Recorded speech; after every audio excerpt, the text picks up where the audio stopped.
creation as compared to other theories of the beginning of the world, the nature of God, and what He has to do with our lives. We had seen that God Himself is not just an invisible force or an impersonal force, such as the Big Bang, that precipitated the beginning of the world.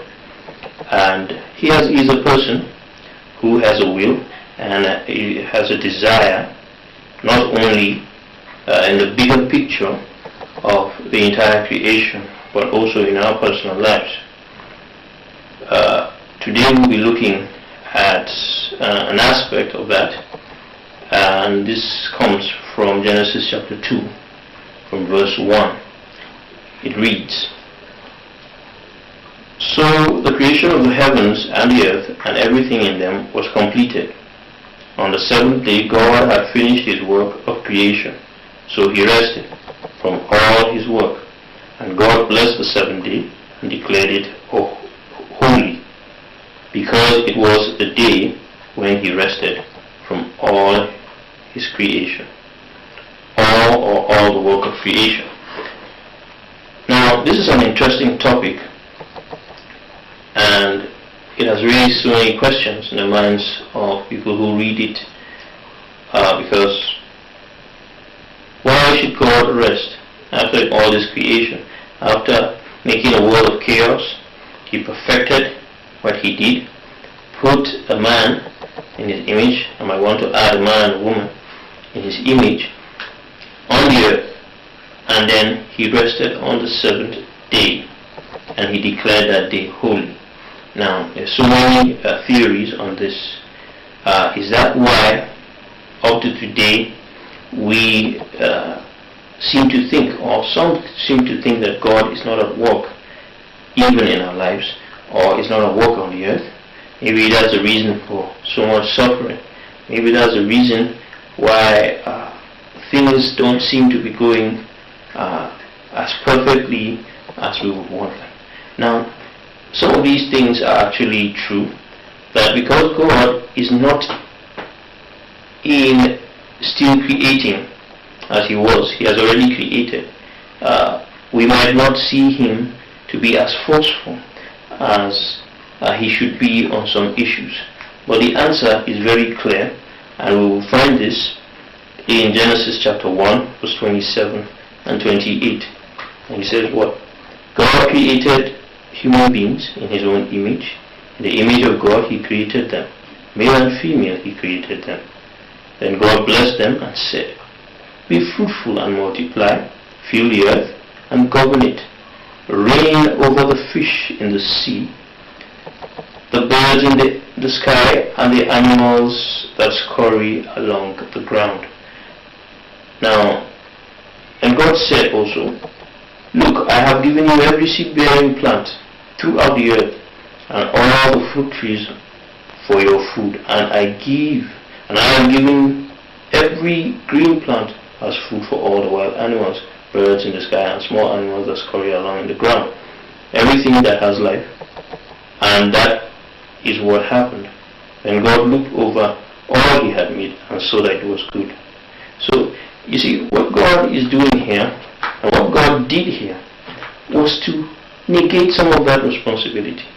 I would like to say, He has, He still works. Now, when we go through the Bible, we'll see that even though He gave these people the responsibility He gave them, He didn't really just go and leave them that way. He was still coming to commune with them.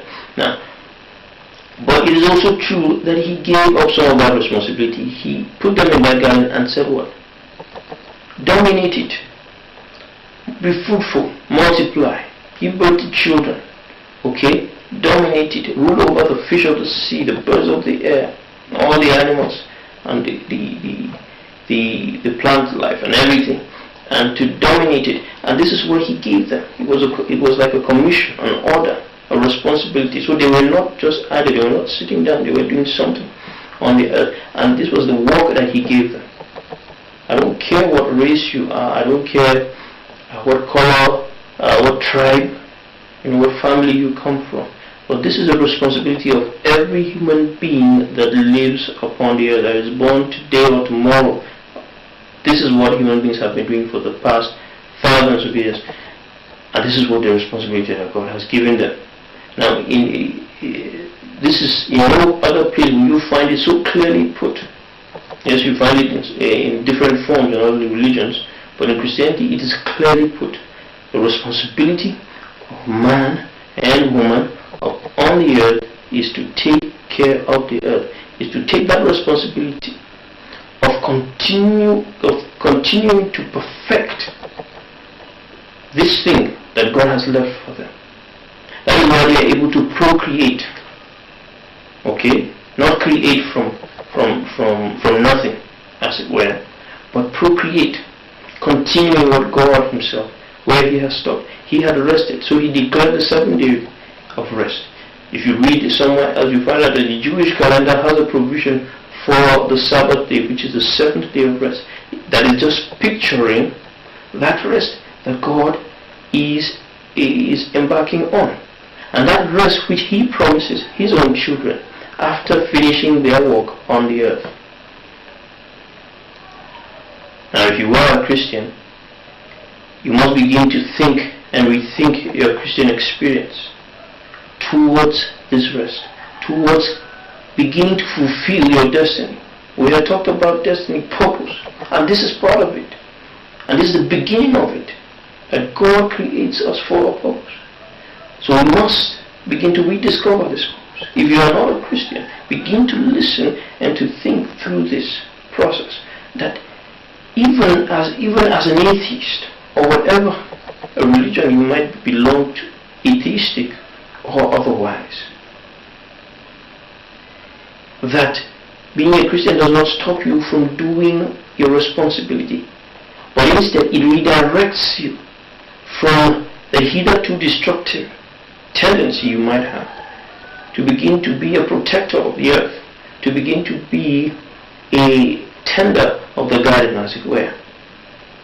Someone who has that consciousness to continue where God stopped.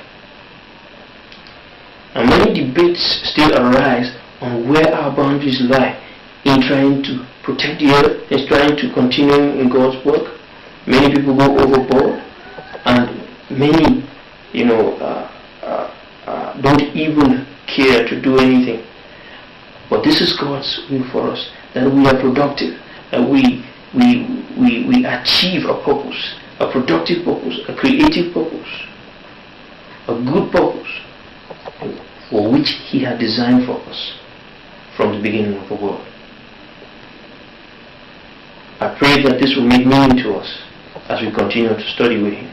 Join us next time on Searching the Heart.